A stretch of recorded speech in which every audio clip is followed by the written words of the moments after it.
Hello, if you don't know me, my name is P.D. Wiley. Last year, I started a charity called the Covers to Fight Cancer, using my Make-A-Wish Foundation wish in order to help other leukemia patients with financial aid. I'm here with Rodney Whittenberg. He is the founder of MelodyVision Studios. And today we are going to be showcasing our collaboration that we are going to be having together, and also talking a little bit about what you guys do. MelodyVision is a place where pretty much anything you want to make happen, you can make happen. It's located in a 200-year-old farmhouse. It was built in 1819. It's a solar-powered studio, and the studio does multiple things. We are in what I call the utility room, which, when not in use, usually looks pretty cluttered. But the cool thing about this space is it serves a couple of different purposes. It is the room where the musicians perform. As you can see, there's a grand piano over there. The grand piano is on wheels, as well as the vocal isolation booth, and they can be positioned any place in the room.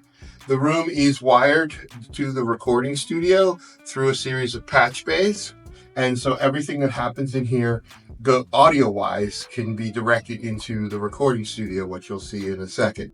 It also is a place to shoot video. When you can see that there's truss bars mounted in the ceiling, and there are lights on them. There are more lights that can be hung, and whatever is being shot can be shot in this space here. It also acts as a green screen. The floor comes up and the floor is all green. Those panels on the wall flip around and it becomes a green box. So you can shoot special effects, and it's set up to be lit that way so that you can shoot anything that you want, from creating interactions with animation, to having backgrounds, to music videos, to interviews. I have a series of different backdrops that can be hung up there. So if you're doing a series of interviews with someone for a documentary, that can happen as well. Also, if you were doing a live stream or a podcast, there are 3 4K cameras around the room that are remote control, and they tie into the video room. It also can double as, or not double, but it can also be a screening room. There's a screen up here in the corner. There's a projector that mounts in the ceiling, and this space can configure to hold about 30 people to watch a movie, or to enjoy a concert, or a lecture, or a talk. That talk and concert or movie can also then be live streamed beyond this space to as many people as your organization or function can bring in to enjoy the performance. There also is a ticketing agency that I work with to offer online and in-person ticketing for those events. So that is this room, and there's so much that can be done here. Everything from music videos, documentary films, films, animation, all sorts of stuff can happen in this space. The video editing suite, as I call it, and the main thing that you'll see in here is, or the main thing that does all the work, is this setup here, which is a Final Cut Pro setup on a Mac, but also there's Adobe Premiere and also Blackmagic's DaVinci Resolve, and tons of plugins and all those sorts of things that one needs to edit video or film. Lots of hard drives. It's just a really nice environment to work in. As I said, it's a 200-year-old farmhouse. Originally, this was the kitchen 200 years ago, and you can see the fireplace still works. Oh, wow. And sometimes it is a joy to be down here where there's a fire happening in the fireplace. Don't have one going today, but all the stuff to cook with is still here, which makes it kind of really cool. It's quite possible that this house was part of the Underground Railroad. It was built by Quakers, and Abolition Hall is right down the street. These are all, not everything, but a bunch of projects that I've worked on in the past, and everything from music to film to TV shows to documentaries, all that sort of stuff. Over here, I jokingly call it the Wall of Shame, but actually it's the Wall of Fame. These are just a handful of people that I've met and been able to work with. One of my favorites is John Lewis. Got to spend an afternoon with him, interviewing him for a project that I was working on. And there is an Emmy that I received for working on a documentary about the history of jazz on PBS. Here's a couple of other Emmy nominations for things. As we walk into the music room or the recording studio, here we have various stringed instruments that I play, but are also available for clients to use. And in here, In this room, we have Pro Tools, Digital Performer, Logic, Reaper, a whole bunch of different programs that we use to record with. We're using the wonderful Wing digital mixer as the console, and with the great Midas 2 preamps on it. And I love this board because it allows me to configure the room and the setup in so many different ways for whatever is going on, from a sound mix for a film to recording a band to me working on something completely by myself, where I may be producing an artist, where I'm creating all the music myself, like maybe even playing real drums or real instruments, to using samples and loops, to being able to broadcast the audio in a live stream, to whatever it is. This board allows me to configure it so that I can pretty much do anything. Over here in the corner is a rack of vintage synthesizers and another computer that has sounds in it. And this is my keyboard controller over in the corner. And there are also some smaller keyboard controllers around to be able to input information into the computer. And so there you have, that is MelodyVision. Between these three rooms, over the past 20 years I've been here, I've been able to create product content that has been featured on the History Channel, HBO, Showtime, has been released on DVD. There's been movie theaters. Some of the recordings that have been done here have entered their respective charts at number 3, number 5 on the charts when they first, were first released to radio. So that's MelodyVision. I always think of it as the little project studio that could. And it also is just a wonderful place to be creative in. I tried to make a space that kind of is inspiring yet comfortable to be in, a place where creativity is everywhere and all around us.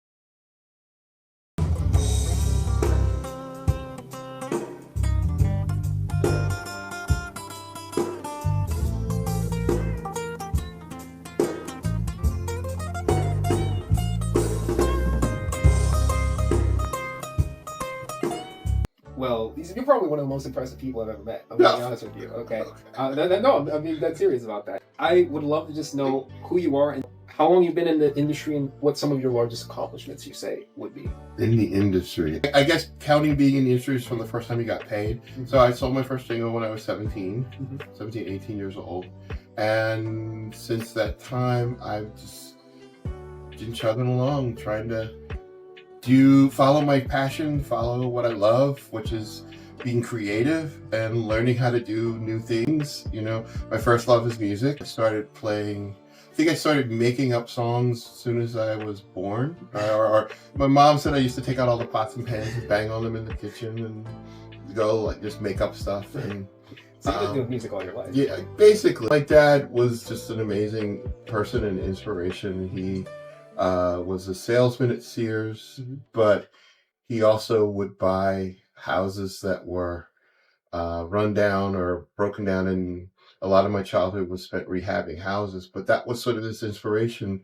If you can imagine being 5, going into a house that is a shell, and a year later it's being rented out to people. Imagination as a kid, you're like, I can make a house. And I can, and then not only make how I can make anything, I can make a song.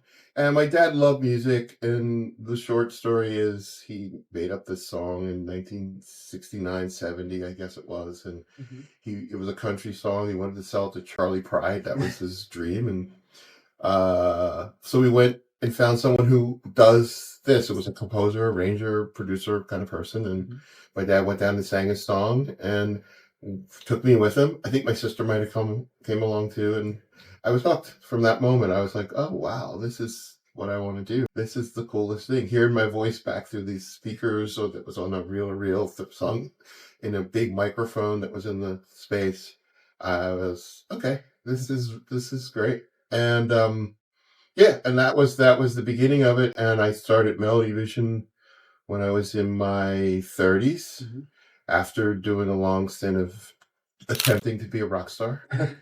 And I would say I got pretty far, but I think that the confines of just doing one thing felt restrictive to me, and I knew I wanted to write music for film and television and make movies and do all these different things. And back then, people would always say, you only get to do one thing, so do that one thing. And I was like, I don't want to do it. Do a little this, a little that. It's all just being creative. So Yeah. Who wants to put all their eggs in one basket? You know? Yeah. Like, I know I've asked you 2 questions Yeah. there, but I'm sorry to interrupt. I have to just say, like, I love that. Yeah. You know, like, one of the reasons, I really decided to make, covers to fight cancer, music based is because, I believe that music is a universal language that every single person can understand. Yeah. And I think it can be impactful and have a huge impact on lives. Yeah. And I think having that be the way that we actually make a difference and can actually have people, help people in need, I think it's perfect because it allows people to have a reason to be interested and want to actually be involved with what we're doing, not just because it's for a good cause, but also because it's something they can be passionate about. Yeah. But let's talk about some of your accomplishments. What would you say are your biggest accomplishments that you've had? For me, the biggest accomplishment is that after all this time, I still get to wake up and do what I love. I think to me, just being able to eke out a living and be able to do this is all the accomplishment that I think any person who gets into the arts wants. I mean, everybody has their ups and downs, like anyone who's super famous, you watch their career and they will go, like they'll have the peak and then they come back down and then they go back up. And some people never go back up to that point of superstardom, but they continue to work. And I think that the ability to keep working is for any of us in the arts is the biggest accomplishment. I mean, things that mean something to me. I did a project a few years ago for Lincoln Financial called We Stood Up, which was a celebration of the civil rights era for kids. And I got to travel around the country and meet all the living civil rights leaders and spend a day or an afternoon with them, everybody from Andrew Young to John Lewis, and got to ask them anything I wanted. And then I got to use what they said and turn it into a piece of art that could be used to educate young people about the history of the movement. Yeah. And so that was really huge for me. But I could list so many other projects. I mean, there's a documentary film I worked on called Caregivers, which I'm a producer, and that film was celebrated by Philadelphia City Council, and it moved them to petition OSHA to add mental health to the workplace as a requirement. We've been working on this film for 4 years. I think we're getting ready to go into our 5th year. It started off as an idea, and Vic had, I should say, and Vic knew some social workers, and lots of discussions and how should we best proceed. So we put together an advisory panel, which was a good idea. So our committee, and that advisory committee would meet like once a quarter or twice a quarter, and basically there were people from the social work field, the healthcare field, to make sure that we were on track with where we were going with our thinking. Mental health is not part of the workplace requirement, and they are working to add that. And that was because of the documentary. And so what you're doing, I've always been a firm believer that art is more than just entertainment. Art has the ability to change people's thinking, to educate, to inform. I mean, paintings in the past were how people got news. And just so much can come from what art can do. And when I say art, I mean all the arts: art, music, film, theater, dance. It all, and to use that to inspire people, bring people together. But not only just inspire and bring people together, it has the ability to really make change, and it is a functional part of the human experience. I think one of the things in the West is that we tend to want to separate artists and put them up on a pedestal, but in so many of the indigenous cultures, the artist is functional. It's part of everyday life. It's what's needed to make life have meaning. I think after 9/11, where did people go? They went to art museums to listen to music. They went to churches. So there's some connection. There's a spiritual connection to art and music and all of it. And there's so I commend you for your vision and use of music to bring attention to the issues and help heal people. Well, first of all, I'm flattered. But second of all, like what I'm trying to do, like of course, I can't do this alone. So if anything, I'm very grateful because, like having talented, skilled people like you, because you've taught children, you've taught people music, you've been involved in things that have actually helped create change and helped create amazing art. You're award-winning. Like at the end of the day, I think that you are going to really help us do a lot of great work and help us get really far in ensuring that we can achieve our goal and our mission. Because like you said, it's not just about putting people on a pedestal. It's about ensuring that we can really give people an amazing experience and have it go towards a good cause and inspire people and create hope. We're of course going to be outsourcing the camera equipment that you guys have for live streaming. Potentially eventually using the recording studio for actually recording the singles that we're going to have for our albums program. And in addition to that, we're also going to be having you act as kind of a creative consultant for concerts as well. Well, I guess I kind of don't have to ask you. Myself. I'm a resource. I feel like, I'm a resource. I'm here and I have a bunch of information, and if I don't know something, I probably know 3 people I could ask to help figure it out on. And if I twist their arm, maybe they'll come and help us out for whatever is needed for that particular event or thing we're trying to do. And so, as much as I can, I want to, I'm a resource here to be used. Well, I really appreciate that. I'm also very grateful that we now may also be able to have access to celebrity performers at our events as well. There's some celebrities that I know through work through my history, and I can always ask. Can't guarantee they'll come, but I can always ask. And as I work on things, and I meet more and more people every day. So there's always someone I can ask to see if they'd be interested in coming and being supportive. And that is still just a huge step forward because, something I couldn't even have fathomed before, to even have the opportunity, to even potentially even be able to reach out to these people and ask them if they'd be open to helping us support this cause. That's huge. Yeah. And I mean, everything that you're going to be kind of helping us with is just amazing. So, I want to make it abundantly clear that, MelodyVision, they're an incredible organization. I can't recommend them enough. This is not legally an ad, okay? I have to clarify that. However, Rodney, he's very experienced. He's done a lot of great work within the community, and I'm really looking forward to being able to work with them and do a lot of great work with them. So we're going to move on to the actual recording session. But thank you so much, and I look forward to showing you all what we're working on behind the scenes and what we have in the works coming up next.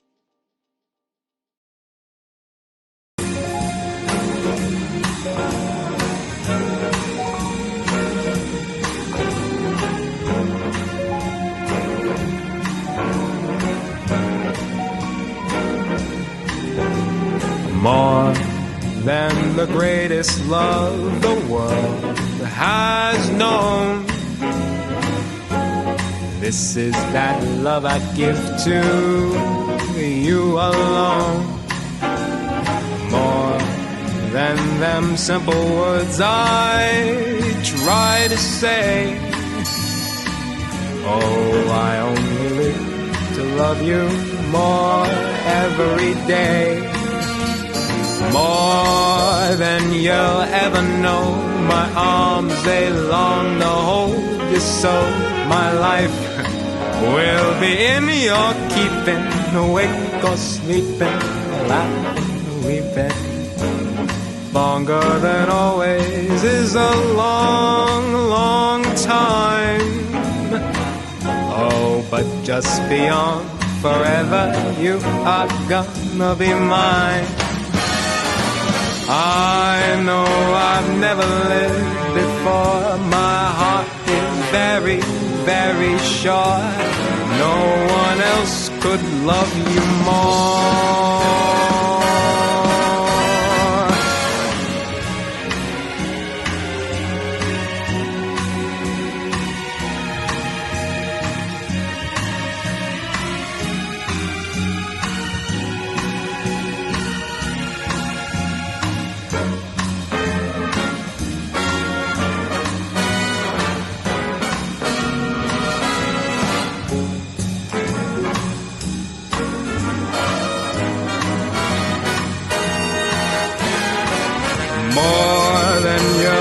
ever know. My arms, they long to hold you so. My life will be in your keeping. Awake and sleeping, laughing, weeping. Longer than always is a long, long time. But far beyond forever, you are gonna be mine. I know I've never lived before. My heart is very, very sure. No one else could love you more. No one else could love you more.